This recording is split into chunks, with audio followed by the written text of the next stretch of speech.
Galatia pasal 3.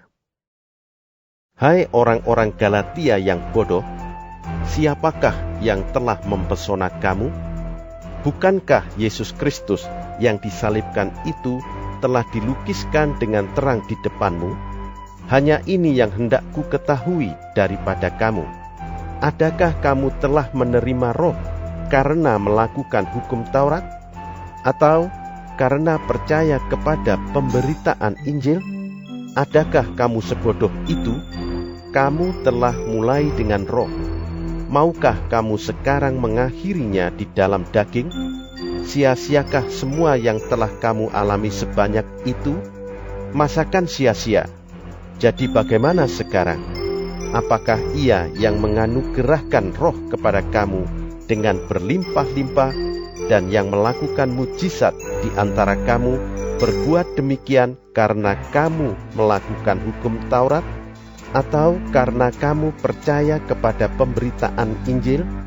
Secara itu jugalah Abraham percaya kepada Allah, maka Allah memperhitungkan hal itu kepadanya sebagai kebenaran. Jadi kamu lihat bahwa mereka yang hidup dari iman, mereka itulah anak-anak Abraham. Dan kitab suci yang sebelumnya mengetahui bahwa Allah membenarkan orang-orang bukan Yahudi oleh karena iman, telah terlebih dahulu memberitakan Injil kepada Abraham. Olehmu segala bangsa akan diberkati. Jadi mereka yang hidup dari iman, merekalah yang diberkati bersama-sama dengan Abraham yang beriman itu. Karena semua orang yang hidup dari pekerjaan hukum Taurat berada di bawah kutuk.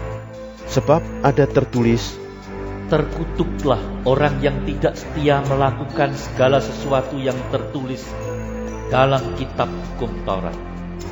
dan bahwa tidak ada orang yang dibenarkan di hadapan Allah karena melakukan hukum Taurat adalah jelas, karena Orang yang benar akan hidup oleh iman. tetapi dasar hukum Taurat bukanlah iman, melainkan Siapa yang melakukannya akan hidup karenanya. Kristus telah menebus kita dari kutuk hukum Taurat dengan jalan menjadi kutuk karena kita, sebab ada tertulis, Terkutuklah orang yang digantung pada kayu salib. Yesus Kristus telah membuat ini supaya di dalam Dia berkat Abraham sampai kepada bangsa-bangsa lain, sehingga oleh iman kita menerima Roh yang telah dijanjikan itu. Saudara-saudara, baiklah kupergunakan suatu contoh dari hidup sehari-hari, suatu wasiat yang telah disahkan, sekalipun ia dari manusia, tidak dapat dibatalkan atau ditambahi oleh seorang pun. Adapun kepada Abraham diucapkan segala janji itu dan kepada keturunannya. Tidak dikatakan kepada keturunan-keturunannya, seolah-olah dimaksud banyak orang, tetapi hanya satu orang, dan kepada keturunanmu, yaitu Kristus. Maksudku ialah, janji yang sebelumnya telah disahkan Allah tidak dapat dibatalkan oleh hukum Taurat yang baru terbit 430 tahun kemudian, sehingga janji itu hilang kekuatannya.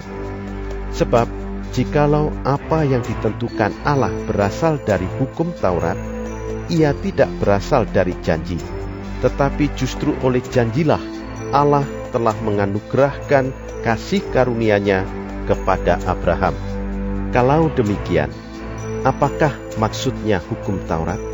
Ia ditambahkan oleh karena pelanggaran-pelanggaran, sampai datang keturunan yang dimaksud oleh janji itu, dan ia disampaikan dengan perantaraan malaikat-malaikat ke dalam tangan seorang pengantara. Seorang pengantara bukan hanya mewakili satu orang saja, sedangkan Allah adalah satu. Kalau demikian, bertentangankah hukum Taurat dengan janji-janji Allah? Sekali-kali tidak. Sebab, andai kata hukum Taurat diberikan sebagai sesuatu yang dapat menghidupkan, maka memang kebenaran berasal dari hukum Taurat. Tetapi kitab suci telah mengurung segala sesuatu di bawah kekuasaan dosa, supaya oleh karena iman dalam Yesus Kristus, janji itu diberikan kepada mereka yang percaya. Sebelum iman itu datang, kita berada di bawah pengawalan hukum Taurat dan dikurung sampai iman itu telah dinyatakan. Jadi, hukum Taurat adalah penuntun bagi kita sampai Kristus datang, supaya kita dibenarkan karena iman. Sekarang iman itu telah datang, karena itu kita tidak berada lagi di bawah pengawasan penuntun. Sebab kamu semua adalah anak-anak Allah karena iman di dalam Yesus Kristus. Karena kamu semua yang dibaptis dalam Kristus telah mengenakan Kristus. Dalam hal ini tidak ada orang Yahudi atau orang Yunani, tidak ada hamba atau orang merdeka, tidak ada laki-laki atau perempuan, karena kamu semua adalah satu di dalam Kristus Yesus. Dan jikalau kamu adalah milik Kristus, maka kamu juga adalah keturunan Abraham dan berhak menerima janji Allah.